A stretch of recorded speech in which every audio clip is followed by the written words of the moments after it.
Good afternoon, everyone. My name is Sean Tay. MatrixC Connexion is a Malaysian company.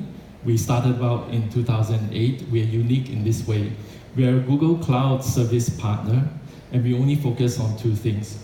One is G Suite, or the Google Office Suite, and the second one is GCP, particularly in infrastructure modernization and migration.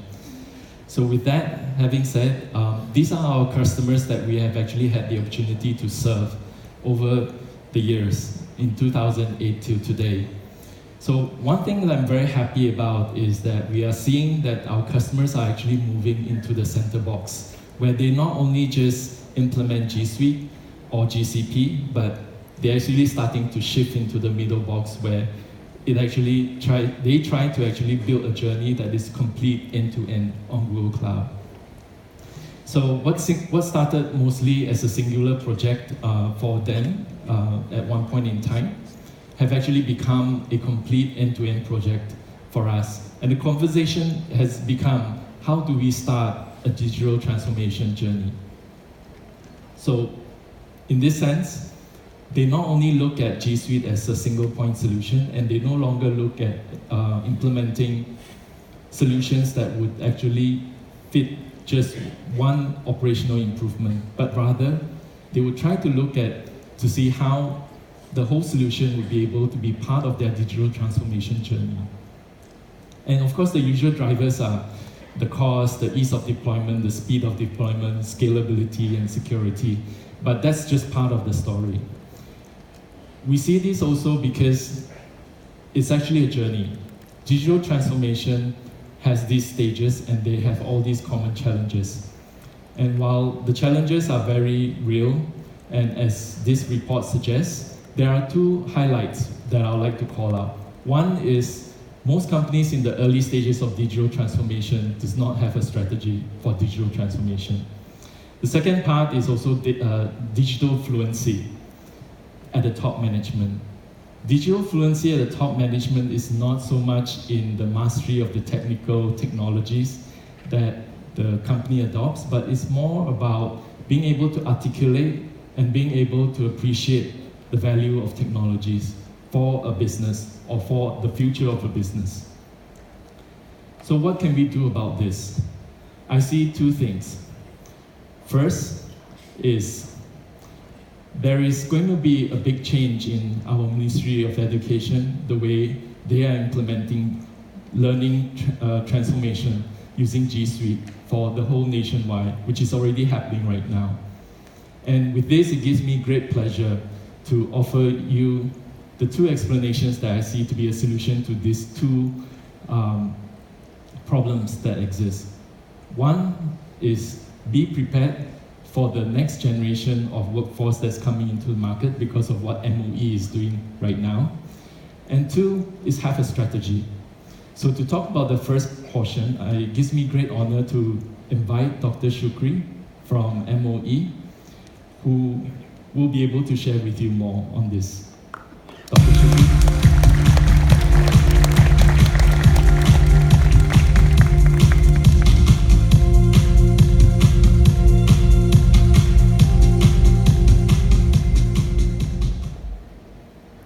Hi, good afternoon, everyone. I hope you're not too sleepy. Is it before lunch or after lunch? Or you had too much coffee like me? I'm a little bit hyped up. So my name is Shukry. I'm the fancy title, Principal Assistant Director from the Educational Resources and Technology Division. Basically, I was given a job 6 months ago to transform digital learning for the Ministry of Education. So they created actually a new position for me called the Learning Platforms, which I thought was interesting. For the first time, the ministry was looking forward to something new. And in the first few months, I started researching on alternative platforms to deliver digital learning to teachers, students, and schools. So in line with digital learning, the centered student, and 21st century pedagogies, we started to look at alternatives in trying to deliver this to the classroom. And to be honest, I did quite a lot of extensive research, and I asked the ministry, how much money is there? And they said to me, no money. So that was an interesting challenge for me. So basically I had to figure out a free solution that could deliver all these application services to our schools. So for us, the Google Suite for Education and Google Classroom was the natural pick.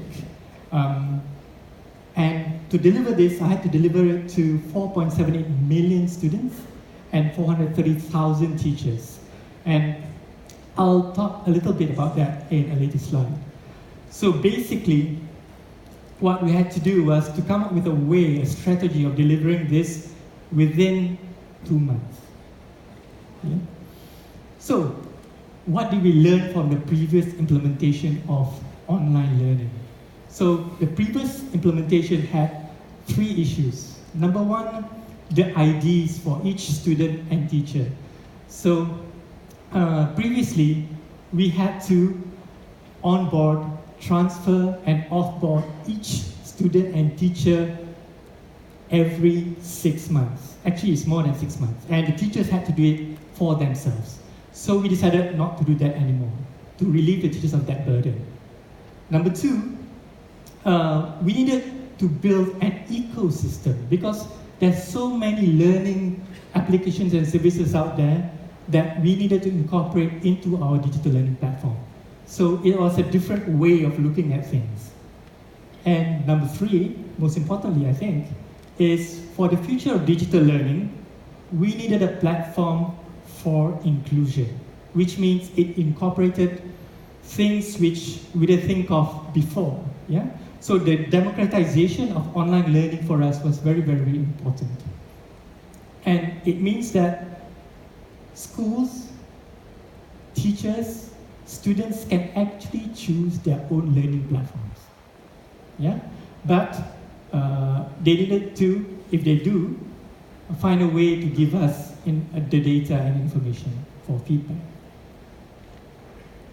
So basically we did 4.78 million plus 430,000 IDs, to be honest, in 7 days.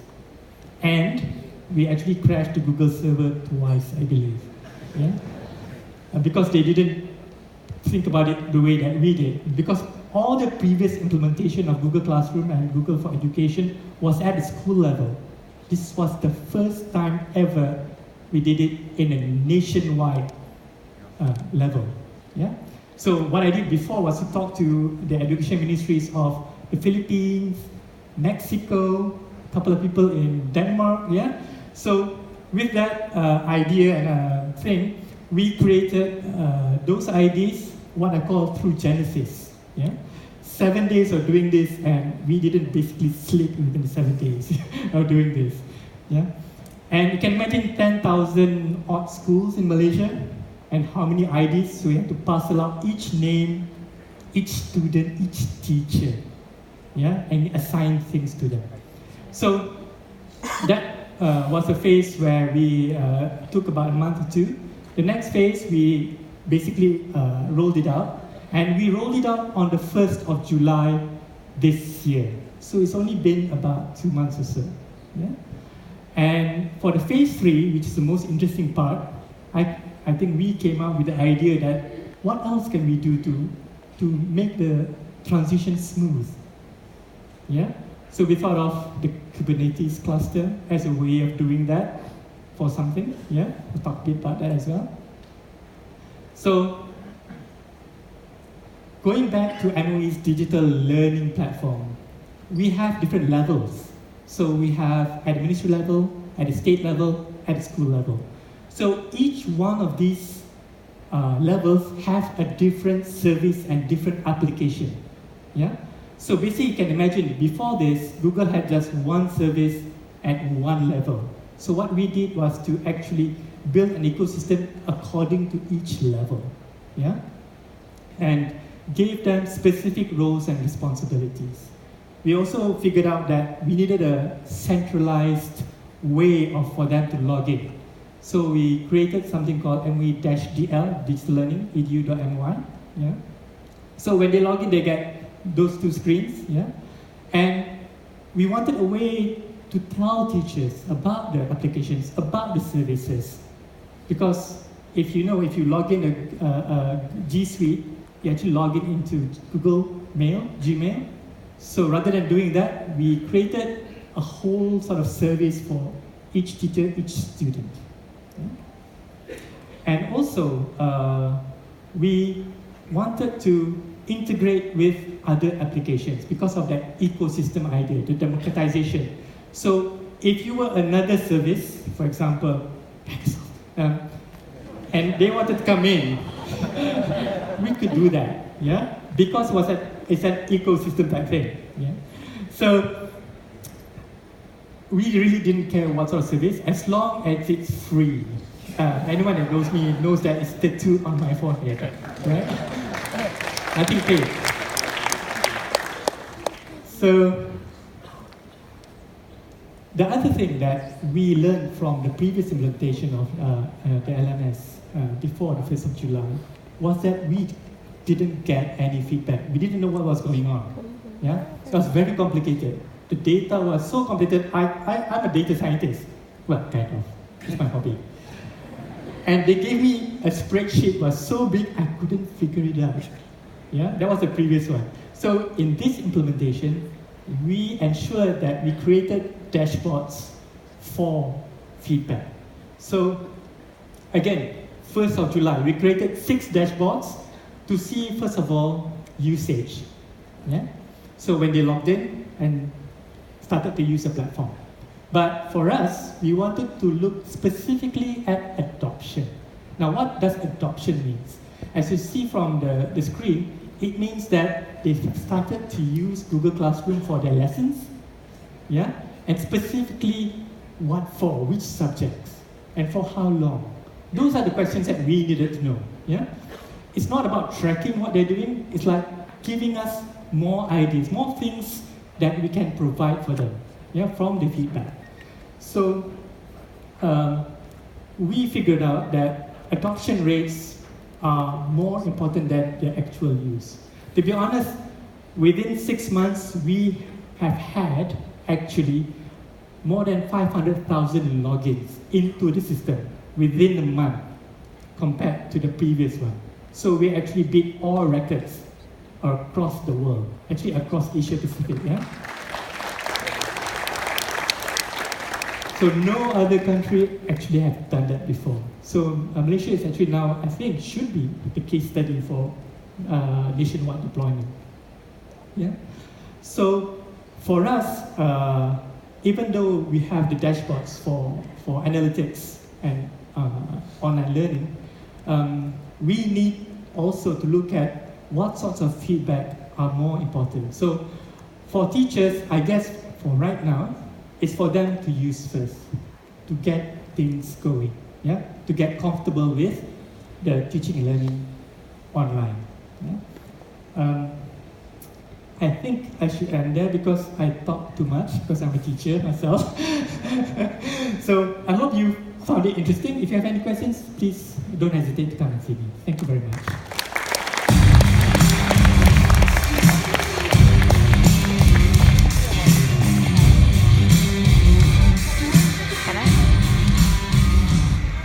Thank you very much, Dr. Shukry, for that sharing. So I'm very excited about this initiative because it really means that right now, the next generation that will be coming into the workforce are already wired digitally. So if you're an organization, you better start thinking how far you are on this digital journey. Are you still in the early stages or at the developing stages or the mature stages? Because if you're still behind, you won't be able to digitally engage this new talents that's coming into the workforce. And that's why I wanted so much for MOE to be in this session, because I think it's a wake-up call to a lot of enterprises who are still lagging, who have not really put a digital strategy for transforming your organization in place, because the next generation is going to be very different. If they are exposed to this at school, from the very young stages. Imagine when they start work at your place and you give them a machine that's not connected, has a locally installed application, client-server kind of architecture. They will just be like, how's this relevant, right? So, on behalf of MOE actually, if I'm otherwise corrected, I would think that this is the world's largest and fastest G Suite deployment in 7 days. Unless Googlers can tell me I'm wrong. But otherwise, I think on behalf of MOE, if there is an award, we'd like to have one. Yeah. So let me show you a peek of how we did it. And here I'd like to take the opportunity to thank my team. Who here is a G Suite admin or have deployed G Suite before in this room? Okay, many hands goes up. So 5.3 million is something that we have never looked at deploying. And here I'd like to thank from MOE, Dr. Shukry, and the MOE Padu IT team. And from my team, I'd like to specifically thank Kwa, Sharifa, and Shirley, just 3 people who actually did this in 7 days. Yeah, a big round of applause to them because they worked round the clock and we knew that we had 7 days. We had the meeting at MOE on June 20th and we were told that the public announcement would go out on July 1st. We actually got the console on July 28th, I believe. No, June 28th, sorry, or 27th. But anyhow, this is the complexity that we had to work with. 10,000 schools, we had to fit all these 5.3 million users into all these organizations with all the administration rights and fields. Of course, all of us who have deployed G Suite before, you know you can do a CSV upload. But a CSV upload is only 500 users per upload. If we were to do this, it would be too slow, and we won't be able to make it in 7 days. And this is how many CSV files you have to break down and how many uploads you have to do per day. What we did was we actually spin up a Google Cloud Compute Engine to actually deploy this via scripts. And of course, we had to split the 5.3 million users into organizations already so that when we execute the script, the users will be placed in the right organization unit with all the first name, last name, school IDs, and so on. And we thought we were all good.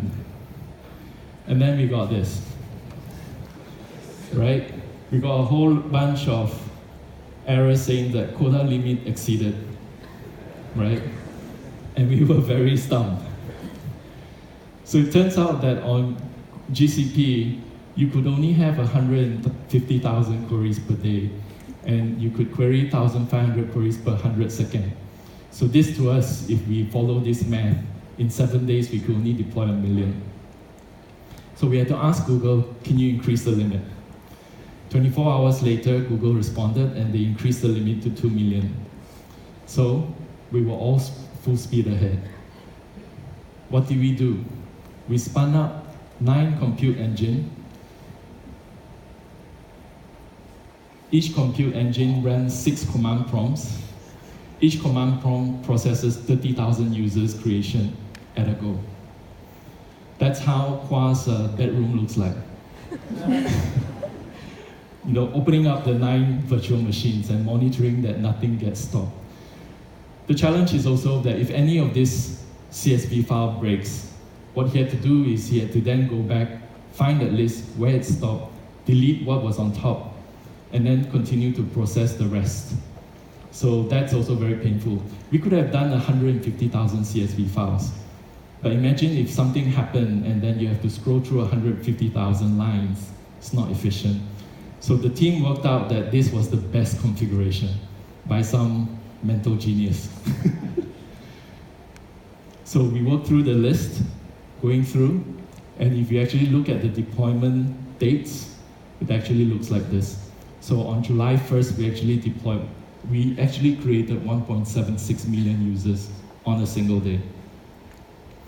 So my hands off, that, ladies and gentlemen, was how we did it in 7 days. Thanks to the team.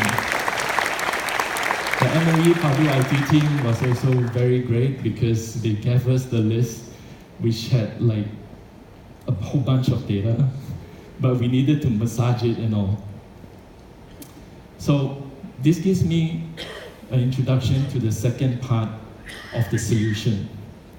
Remember I mentioned that the first part is be prepared for the digital natives that's coming to your workforce. The second part is really have a strategy in place. We've been very fortunate that in the last September 2018, together with AirAsia's infra team, our team and our CTO was able to work with them to move 40 enterprise applications entirely to the cloud. AirAsia is a digitally mature company, and in that we learned a lot, moving 40 enterprise applications completely to the cloud in 9 months. So, but it takes strategy to be able to do this successfully. And in here, I'd like to share with you a customer of ours, which is MRT.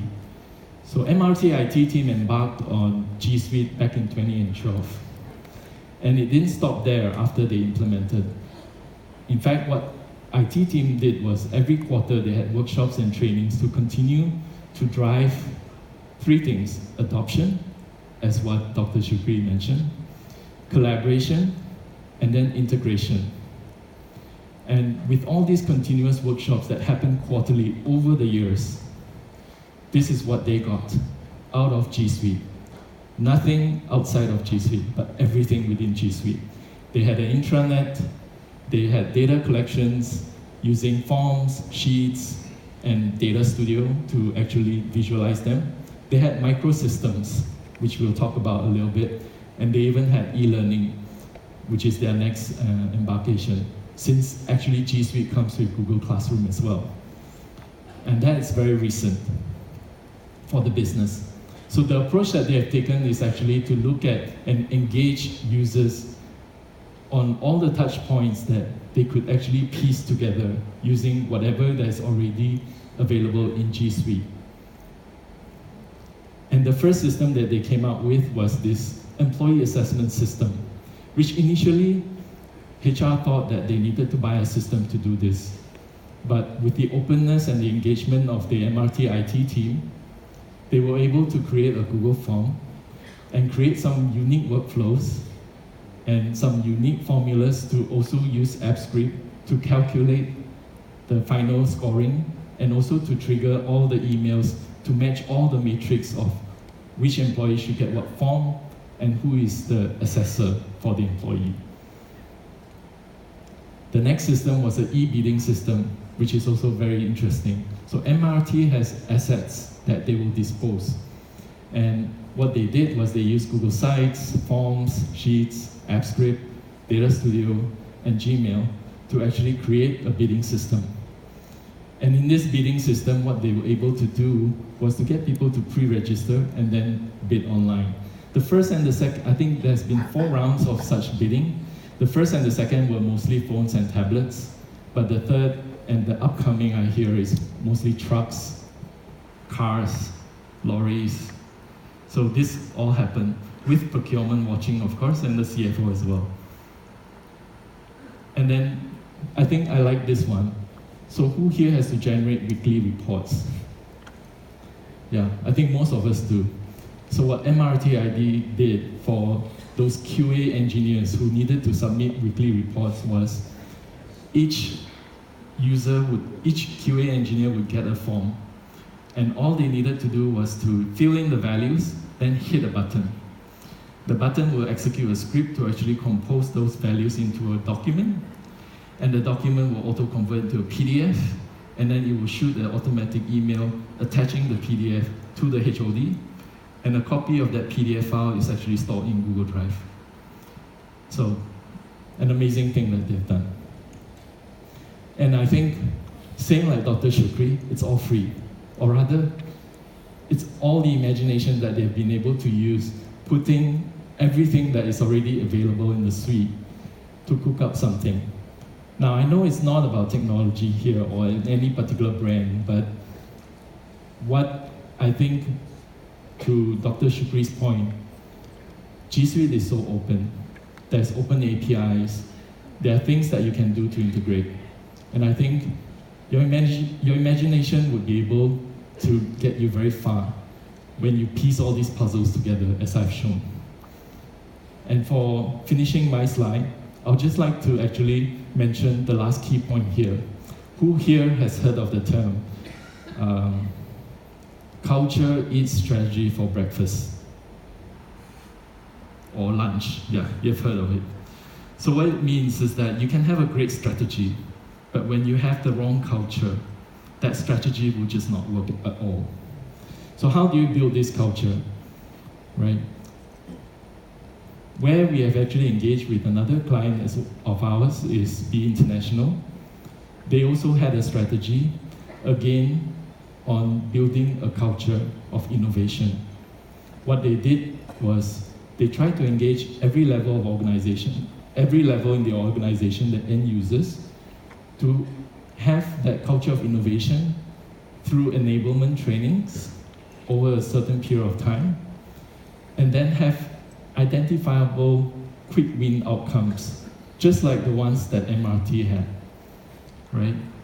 So the results are workshops like this, where teams would sit together, brainstorm, find ideas that has high business impact and a high ability to execute, piecing all the pieces together. And then what resulted next is prototyping. So each of them would actually be responsible to actually prototype that idea. So if this was the culture, you would be able to achieve what MRT would be able to achieve as well, right? So with that, we continue to believe that enablement of end users, engagement with end users, helping them to be more digital, to think more digitally in their processes, will help. And at least when the digital natives come into the workplace, for those who are laggards, just don't be a showstopper, right? Allow them to experiment, allow them to be innovative. And in your organization, please have that environment to be able to embrace digital transformation. So how can we partner with you? At Matrix, we've been very blessed to be working with companies that has the intention and vision to continue on a journey that makes them unique, a journey that challenges the norm. If you are such a company, we would like to speak to you and talk about how we could partner together. So with that, I end my speech.